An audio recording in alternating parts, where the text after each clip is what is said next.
Well, hello there, everybody. Greetings from Emotiva World Headquarters in beautiful downtown Franklin, Tennessee. I'm sitting here with Lonnie Vaughn. That would be me. Miss Cathy. Hello, everyone. The steady hands of Grayson, G-Man on the console. Riding those levels, you know, making sure that my voice is as resonant and articulate as possible. Don't you think, Lonnie? Oh, I agree. I agree. Yes. Well, a lot going on here, guys. We want to give you a quick update. This will be a short and sweet podcast. We'll have a more detailed podcast in about 10 days because there's going to be a lot to talk about then. But right now, I want to talk to you about processors, a few new products that are coming out, and just a general state of the company in terms of where we're at with Dirac and things like that. So let's start with the firmware for the RMC, XMC 2, and 1L. And I guess you're passing that off to me. I'm passing it off to you, Lonnie. Yeah. So 1.8 is actually out with the beta testers right now. So version 1.8 is with beta. Okay. And the responses so far have been phenomenal. We've done I won't say an overhaul, but let's just say that we've pretty much gone into every aspect of the system and did a whole lot of cleanup.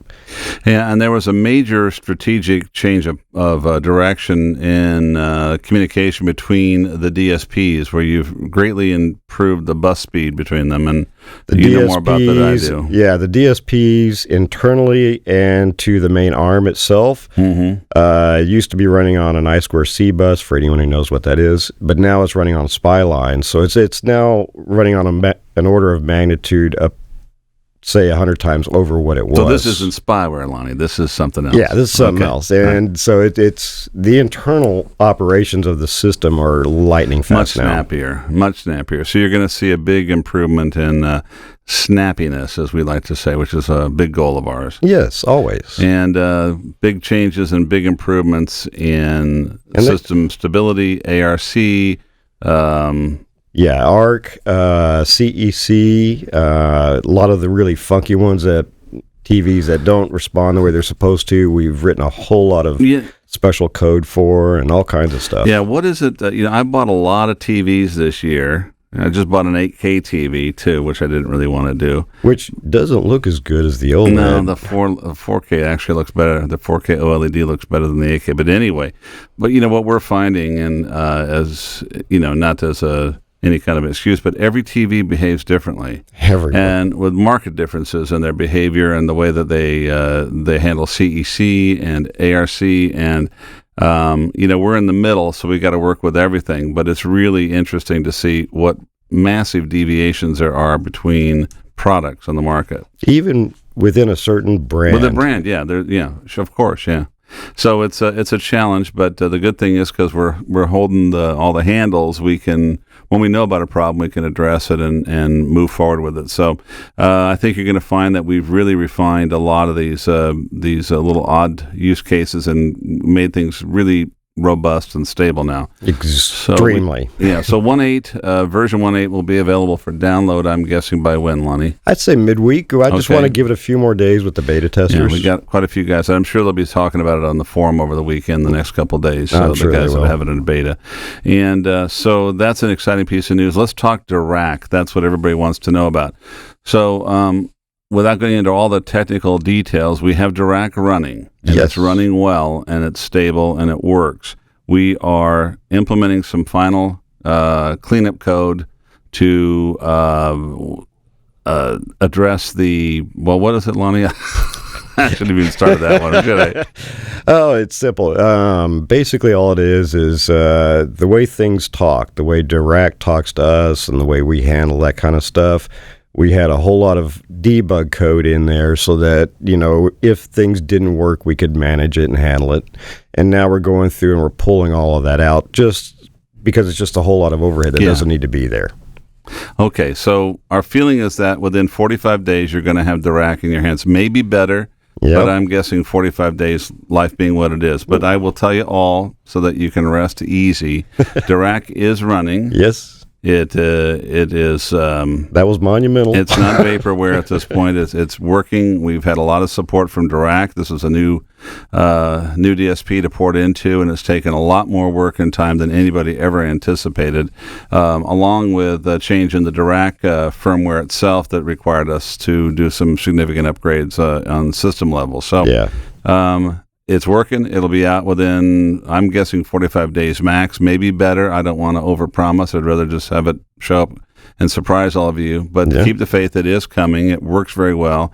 And we will have fulfilled our commitment to you. And I apologize for the delay in getting it to you, but it is happening. So that's a big relief for all of us. And great work on the engineering team. It was a massive undertaking. All these things become massive undertaking. Really, and thank you to Cathy because she just keeps writing checks to everybody. and we have this giant 55-gallon barrel in the backyard, and we keep the fire burning bright with $100 bills day and night, 24/7, 365, year in, year out. So that's Miss Cathy's burden to carry, and she does it pretty well. Yes, she does. Speaking of Miss Cathy, what did you got for us business-wise? Well, do you want to talk about... Let's talk about something fun. Oh, Expona? Expona. Yay. Yes. Yay. Love Expona. Friday, April 17th through Sunday, April 19th. Great. We'll have some information on the website, I think, next week about Expona, just to give you a little link to Expona if you want to register to go. It's a great show. It's getting bigger every year, and it's our favorite show. And So much fun. We'll have the Emotiva Dream Theater there, running Dirac. Yes. Which is nice. And that thing is selling really, really good. And we have a new product that we need to talk about, too. And we will have our new Emotiva reference subwoofer on display. And we've been pretty quiet about that, but we have a new reference 13-inch subwoofer that is a monster. It is a monster. It is not only very capable in terms of output, but it's really good sounding. It's very articulate and very quick for 13. We've kind of found that it's really tight. Yeah, we get massive output at the same time. We get really good speed and articulation, and it integrates really well in a 2.1 environment also, because it was important to us to have not just a home theater sub, but a sub that was musical and blended well with satellites and had good low distortion capabilities. And so I think we've really hit it out of the park with this one. So you'll be seeing the new Emotiva 13R, the 13-inch reference subwoofer, on the website by Friday of this coming week. So take a look for that. We'll be displaying it at Expona. We'll have a bunch of them there. Probably get kicked out of the building. Yeah. Well, what's great about it has a lot of output, but it's also very compact compared to a lot of these refrigerator-sized subwoofers. One of the goals was to have the thing actually still have great output and extension, but at the same time fit into a reasonable room without having to. I always get a kick out of seeing a guy with like a little 5-inch two-way tower, and then he's got a pair of subs that are the size of like those college mid-sized mini refrigerators on each side. And, I'm trying to figure out how that integrates. But, I guess if you want a lot of bass, that's what you do. But I think you're going to really like the new Reference 13 sub. So look for that on the site by Friday. And what else do you have, Kath? And we also will have the new E2 Pluses. Oh, the surrounds, yeah. Yep. Oh, yeah. They'll be here about the same time as the 13R. Yeah, I'm going to just make a little side trip on speaking of the new Emotiva Plus series. So I built the new 2-channel system up in Damon put it together with my help, which means I basically said, what can I do, like unzip a box or something, or, Damon. No, it's expert tutelage. I did set up the turntable, though, completely by myself, and I want to thank Roy Hall. He gave me a sweet deal on a MMF 9.3 with a gold ring moving coil cartridge, and I am thrilled with the performance of that turntable. And it's our goal to put Music Hall turntables back on the site here pretty quick, because I really like Roy's stuff.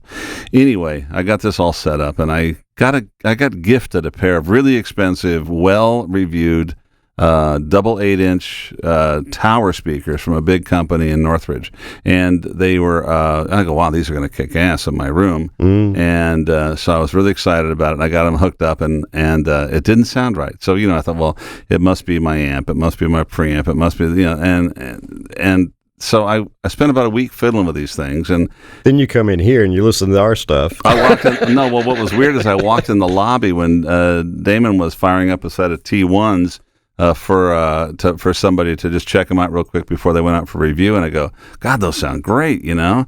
He goes, yeah, man, these things just kill, you know? I said, throw a set of T2s in my car, and I'm going to take them home tonight. So I hooked up my little trusty T2s in my system with my DR2 and my XSP and my CD and my streamer and all that stuff. Magic. It just works. Yeah. With that new reference sub, by the way, in there for low end, but unbelievable difference. And I thought I was imagining it. I kept going back and forth between these well-regarded speakers and ours, and I'm going, these things are serious loudspeakers. And so anyway, I was very proud of ourselves, you know. So I pulled the other ones out, and I've got an all Emotiva system up there. I should never have doubted myself, is what I'm saying. So. And our whole system up there is about the same price as the one pair of the competitor speakers. Exactly. I'm like, what? You know, like, yeah. So why would you buy the other ones? And they didn't match my room. Yeah. These look really good. So I'm just acting like a wife now. Yeah, there you go. And I will tell you that the new cosmetics on the the Plus series, the T2s, T1s, and T0s have been very well received with the outriggers and the less stylized front baffle. And I have to admit it probably works better in most houses. So give them a try if you haven't played with them yet. They're really, really great sounding speakers. So having said that, I think our business points are done. We want to see you all at Expona.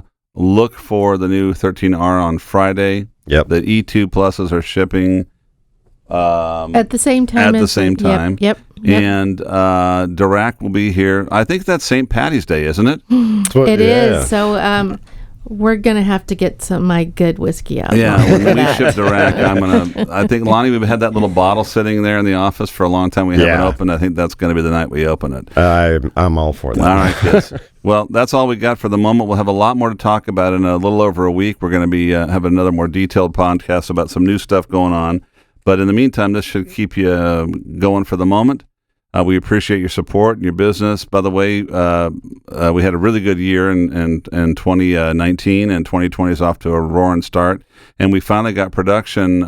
We've increased production of the amps significantly, so we now are shipping the popular models from stock and able to support custom orders very quickly. So we're in good shape there, and too. And processors we're running a great line of processors. Yeah, so we've got the production fired up and doing really, really well now.